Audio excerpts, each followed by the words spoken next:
সদৌ Guwahati inter coaching 13 অনূৰ্ধ্ব cricket টুৰ্ণামেণ্টৰ সামৰণি। চিটি ক্ৰিকেট কোচিং চেণ্টাৰৰ উদ্যোগ। অংকুৰজ্যোতি ক্ৰিকেট একাডেমীৰ শিৰত চেম্পিয়নৰ মুকুট।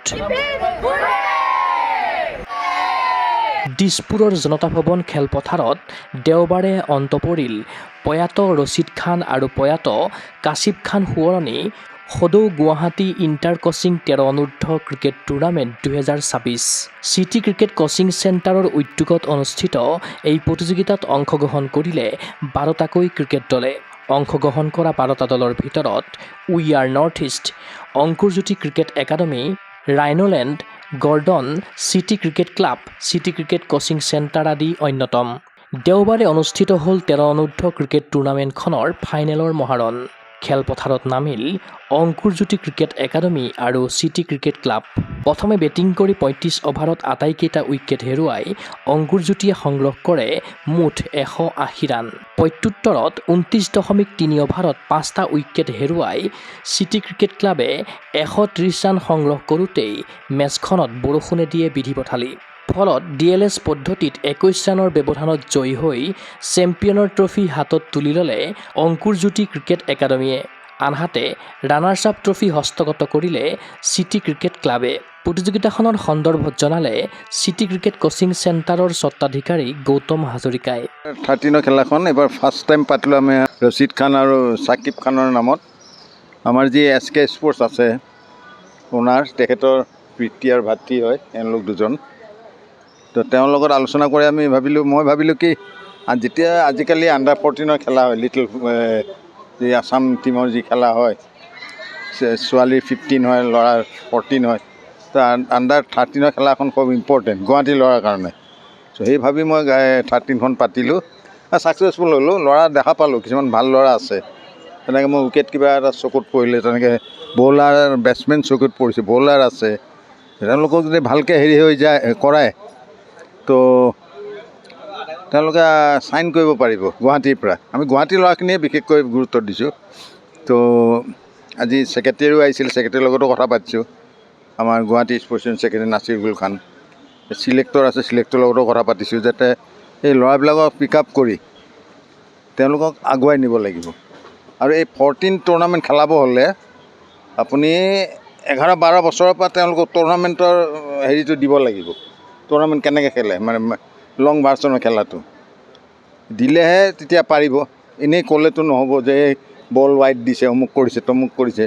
তেওঁলোকক খেলাব লাগিব। এই খেলাবলৈ হ'লে এনেকুৱা টুৰ্ণামেণ্ট পাতিব লাগিব, তেওঁলোকক প্লেটফৰ্মখন দিব লাগিব। চ' মই ছাকচেছফুল হৈছোঁ। মই 12টা টমে অংশগ্ৰহণ কৰিছিলে, তাৰে 2টা চিটি কোচিং আৰু চিটি ক্লাব আছিলে। বাকী Ankurjyoti cricket academy, we are north east, Rhineland, Gordon আহিছিলে, নলবাৰী গৰ্ডন। তেওঁলোকে সকলো টুৰ্ণামেণ্টে খেলে, ভাল আৰু ল'ৰাও ভাল আছে তাত। তো তেওঁলোকো উন্নতি পথত আগুৱাই আহিব। ভাল ভাল একাডেমি গোটেইখিনি আছিলে। ফাইনেল আজি আমাৰ চিটি ক্ৰিকেট ক্লাব আৰু অংকুৰজ্যোতি ক্ৰিকেট একাডেমি। ভাল খেলাই হৈছিলে, কিন্তু বৰষুণে অলপ বিধি পথালি দিলেও যিখিনি সময়ত খেলা শেষ হৈছে, কিন্তু অংকুৰজ্যোতি আগুৱাই আছিলে। তো খেলা ক্ৰিকেটটো ক'ব নোৱাৰি যে লাষ্টলৈকে হয়তো খেলা পাল্টিবও পাৰিলে হয় বা হেৰিও হ'লে, কিন্তু বৰষুণ অলপ দিলে। যি নিয়ম মতে DLSৰ নিয়ম মতে যি হয়, সেই হিচাপত আমি ৰিজাল্টটো উলিয়ালোঁ। অংকুৰজ্যোতি চেম্পিয়ন হ'ল, তেওঁলোকলৈ অভিনন্দন দিছোঁ। আৰু অংকুৰজ্যোতি টীমৰ মই ৰাজু আজি ক্ৰিকেটত লাগি থাকে। মোৰ এটা সময় ষ্টুডেণ্ট, সি ক্ৰিকেটত লাগি থাকে, টুৰ্ণামেণ্টবিলাক পাতি থাকে, ভাল লাগে তাক। টুৰ্ণামেণ্ট অৰ্গেনাইজ কৰি থাকে সি। এতিয়া 16 এখনো চলাই আছে, 12 এখনো পাতিম বুলি ক'লে মোক। চ' অংকুৰজ্যোতি এনেকৈ খেলাই থাকিলে ল'ৰাবিলাক ওলাব, কাৰণ গুৱাহাটী হ'ল ক্ৰিকেটৰ হাব। ইয়াৰ পৰাই ওলাব লাগিব, বেটছমেনটো ইয়াৰ পৰাই ওলাব লাগিব। বলাৰ কথা নকওঁ মই, কিন্তু বেটছমেন ইয়াৰ পৰাই ওলাব লাগিব। বেটছমেনৰ বহুত হেৰি আছে, বেছিক আছে, এইবিলাক কাৰেকশ্যন কৰিব হ'লে ইয়াৰ পৰাই ওলাব লাগিব, গুৱাহাটীৰ পৰাই। চ' তাহাঁতক বেটিং বেছিকৈ কৰাব লাগিব, মেচ খেলাব লাগিব, অকল প্ৰেক্টিছত নহ'ব। সামৰণিত আমাৰ বৰষুণে বেটা পথালি দিছে যদি মই কেইবাগৰাকীও ব্যক্তিক মাতিছিলোঁ, তেওঁলোক আহিছিলেও। আমাৰ আইকনৰ স্বত্বাধিকাৰী, আমাৰ চিটি কোচিঙৰ ভাইচ প্ৰেছিডেণ্ট বৰা ডাঙৰীয়া আহিছিলে। তাৰোপৰি গুৱাহাটী স্পৰ্টছ এছ'চিয়েশ্যনৰ secretary, cricket secretary Nasirul Khan আহিছিলে। তাৰোপৰি জুনিয়ৰ ছিলেকশ্যন কমিটিৰ চেয়াৰমেন প্ৰীতম হাজৰিকা আছিলে। আৰু ট্ৰফিৰ দাতা ছাকিব খান তেখেতৰ পৰিয়ালৰ বৰ্গৰ সৈতে আহিছিলে, তাৰোপৰি ৰাহুল হাজৰিকা আছিলে। তো এটা বৰষুণৰ বিৰপথালি দিছে যদিও ক্লজিং চেৰেমনিটো কিবা কৰি আমি অনুষ্ঠিত কৰিলোঁ। আৰু যেতিয়া কালিলৈকে আকৌ প্ৰাইজ ডিষ্ট্ৰিবিউশ্যন থকাটো আৰু স্কুল আছে, ল'ৰা আছে, সেইকাৰণে আজিয়ে পাতি শেষ কৰিলোঁ। আৰু এখন ভাল খেলা হৈ গ'ল। আৰু আগন্তুক দিনত আমি অতি শ্বৰ্ট টাইম আমি গোলাপ হাজৰিকা যিখন পুৰণা টুৰ্ণামেণ্ট আমাৰ চিটি কোচিঙৰ, সেইখন আমি অনুষ্ঠিত কৰিম। ইয়াতে ধৰক অসমৰ এনেকুৱা ক্ৰিকেটাৰ নাই যোনে এই গোলাপ হাজৰিকা টুৰ্ণামেণ্ট খেলা নাই। তো আমি ৰিয়ান পৰাগৰ পৰা আদি কৰি গোটেইখিনি বাকী যিমান প্লেয়াৰ আছে, ৰিয়ান পৰাগৰ ইয়াতে 12 ইণ্টাৰ কোচিং খেলি গৈছিলে। ইয়াতে মিঠু আৰু আমাৰ হেৰি আহি বহি থাকে খেলা চাই। আজি ৰিয়ানে অসমক প্ৰতিনিধিত্ব কৰিছে, ভাৰতক প্ৰতিনিধিত্ব কৰিছে, IPL কেপ্টেইন হৈছে। চ' আমাৰ এই সৰু সৰু খেলাখনে ইয়াৰ পৰাই ৰিয়ান পৰাগ ওলাব। চ' খেলা তাহাঁতক দিব লাগিব, তাহাঁতক ভালকৈ ব্যৱহাৰ কৰিব লাগিব, তাহাঁতৰ মাজত খেলাৰ বেছিক থিংকিংখিনি ভৰাই দিব লাগিব, যাতে এইখিনি কাৰেকশ্যন কৰি তাহাঁতি আগলৈ আগুৱাই যায়। চেম্পিয়নৰ ট্ৰফি হস্তগত কৰি আনন্দিত অংকুৰজ্যোতি ক্ৰিকেট একাডেমীৰ প্ৰশিক্ষক ৰাজু কলিতা। 13 অনূৰ্ধ্ব খেলুৱৈসকলে ধাৰাবাহিকভাৱে সুন্দৰ প্ৰদৰ্শন কৰিলে ভৱিষ্যতে কেৰিয়াৰ উজ্জ্বল হ'ব বুলি আশাবাদী প্ৰশিক্ষকগৰাকী। অনুভৱটো ভালেই। আমাৰ সৰু বাচ্চাখিনি সদায় একেলগে প্ৰেক্টিছ কৰি থাকে, তো সিহঁতৰ মাজত এটা কমিউনিকেশ্যন আছে। তো সিহঁতে এটাৰ লগত মানে ছাপোৰ্ট কৰি খেলে, আৰু সৰু ল'ৰাখিনি এনেও ছাপোৰ্ট কৰিয়ে খেলে, কাৰণ সিহঁতে মানে চেলফিছ গেম ইমান সেনেকৈ নাথাকে। আৰু ভাল পাৰফৰ্মেঞ্চ কৰিছে, ভাল খেলি আহিছে প্ৰথম মেটছৰ পৰাই। প্ৰথম মেটছখনত আমাৰ বেটিং কলেপছ হৈছিলে, আপোনাৰ 84ত অল আউট হৈছিলোঁ। এগেইনষ্ট টিমক আমি 83ত ৰাখিলোঁ। ছেকেণ্ড মেটছতো আপোনাৰ 2টা 50 হ'ল।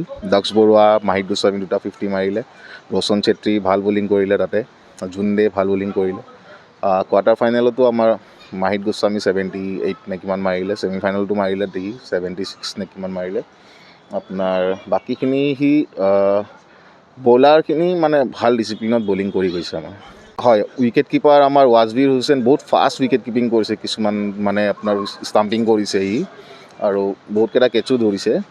আৰু গৌতম ছাৰে যেনেকৈ আপোনাৰ ডিষ্ট্ৰিবিউশ্যনৰ সময়ত ক'লে ভাল উইকেট কিপাৰ হয়, ভৱিষ্যত ভালে আছে। যদি কণ্টিনিউ কৰি যায় এনেকৈ, তেনেহ'লে পিছলৈকে আপোনাৰ ফিউচাৰ ব্ৰাইট আছে তেখেতৰ। ফাইনেল মেচ আৰু বঁটা প্ৰদান অনুষ্ঠানত উপস্থিত থাকিল চিটি ক্ৰিকেট কোচিং চেণ্টাৰৰ স্বত্বাধিকাৰী গৌতম হাজৰিকা, জুনিয়ৰৰ নিৰ্বাচক প্ৰীতম হাজৰিকা, গুৱাহাটী ক্ৰীড়া সন্থাৰ ক্ৰিকেট সম্পাদক নাছিৰ গুল খান, ৰঞ্জী খেলুৱৈ ৰাহুল হাজৰিকা আৰু ট্ৰফিদাতাৰ পৰিয়ালবৰ্গ। খেলখন আজি হ'ল মোৰ দেউতা ৰচিদ খান আৰু মোৰ ভাইটি কাছিব খানৰ নামত খেলটো পাতিলে ছাৰে। খুব ধুনীয়াকৈ খেলটো হৈছে। বৰষুণৰ কাৰণে খেলখন ৰখি গ'ল। এতিয়া খেলখন মানে প্ৰথম এবাৰ আমি কৰালোঁ এই দেউতা আৰু ভাইটিৰ নামত। তো চিটি ক্ৰিকেট কোচিং চেণ্টাৰে অৰ্গেনাইজ কৰিছে। সেইকাৰণে গৌতম হাজৰিকা ছাৰে মানে বহুত উৎসাহিত থাকে, ল'ৰাবিলাক তেওঁলোকৰ আণ্ডাৰত খেলে, বহুতখিনি ল'ৰাবিলাকো আগবাঢ়ি আহে, সেইকাৰণে আমাৰো এটা স্পিৰিটটো বাঢ়ে। এতিয়া মই যিটো স্পৰ্টছৰ লগত জড়িত হৈ আছোঁ, সেইটো কাৰণে আৰু মানে খেলটো মানে এবাৰ ছাৰৰ কাৰণে মানে অনুষ্ঠান কৰালে ছাৰে, সেইকাৰণে আৰু চাওঁ নেক্সট বছৰৰ পৰা আমি আৰু এইটো কণ্টিনিউ কৰিব বিচাৰিছোঁ। ক্ৰীড়া অনুৰাগীৰ আশা এনে টুৰ্ণামেণ্টৰ আচলত ধৰি ক্ৰীড়াংগনত দুপে আগুৱাই যাওক 13 অনূৰ্ধ্বৰ ক্ৰিকেটাৰ। চিন্ময় বৰাৰ প্ৰতিবেদন, গগৈ স্পৰ্টছ এনে। জু-জিটছু এৰিনাত ষ্ট্ৰেংথ, ফ'কাছ, চেল্ফ ডিফেন্স আৰু ক্ৰিয়েটিভিটি গঢ়ি তোলক। জু-জিটছু, জুডো, কাৰাটে, যোগাসন আৰু ড্ৰয়িঙৰ প্ৰফেচনেল প্ৰশিক্ষণ। মেটত চেম্পিয়ন আৰু কেনভাছত শিল্পী বিকাশ কৰা। এৰিনা পৰিয়ালত যোগদান কৰক। ফ্ৰী ট্ৰায়েল আৰু অফাৰৰ বাবে কল কৰক 9859952504, 8724905439, 7576865295, house number 25, bylane 9, opposite Reliance Trends, Zoo Road, Guwahati.